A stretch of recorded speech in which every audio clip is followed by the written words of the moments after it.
Ama naming nasa langit, kami lumalapit sa iyo ngayon na may pusong puno ng pag-aalala at pangamba, ngunit patuloy at puno rin ng pag-asa sa iyong walang hanggang pag-ibig at kapangyarihan. Sa gitna ng mga kaguluhan sa mundo, mga problema, takot at kawalan ng katiyakan ng laging nangingibabaw, hinihiling namin na panatilihin ang iyong kapayapaan sa aming mga puso't isipan. Ayon sa iyong banal na salita sa Filipos 4:6-7, huwag kayong mabagabag sa anumang bagay, ngunit ipaalam ninyo ang inyong mga hiniling sa Diyos. Kaya't nananalangin kami, Panginoon, na tulungan mo kaming iwasan ang pag-aalala at sa halip ay magtiwala sa iyo. Turuan mo kaming isuko sa iyo ang aming mga hinanakit, takot at mga pasanin sa buhay. Panginoon, pakalmahin mo po ang aming mga puso sa bawat hamon ng buhay, maging ito'y sa trabaho, pamilya, kalusugan o mga personal na pakikibaka. Bigyan mo po kami ng katahimikan na nagmumula lamang sa iyo.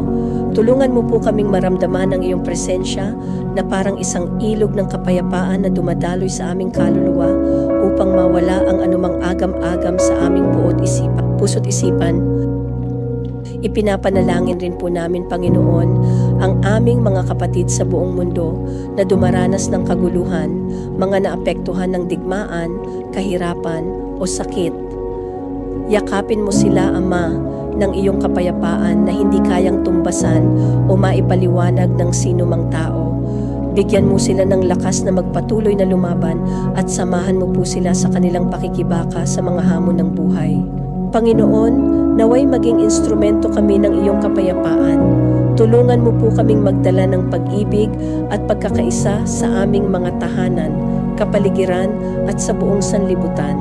Bigyan mo po kami ng tapang na maibahagi ang iyong salita at ang kapayapaang dulot nito kung kami lamang ay magtitiwala.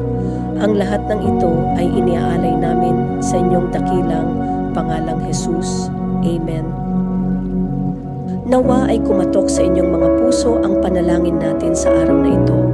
Kung nais ninyo po ang ganitong uri ng panalangin, please consider following and subscribing to our channel.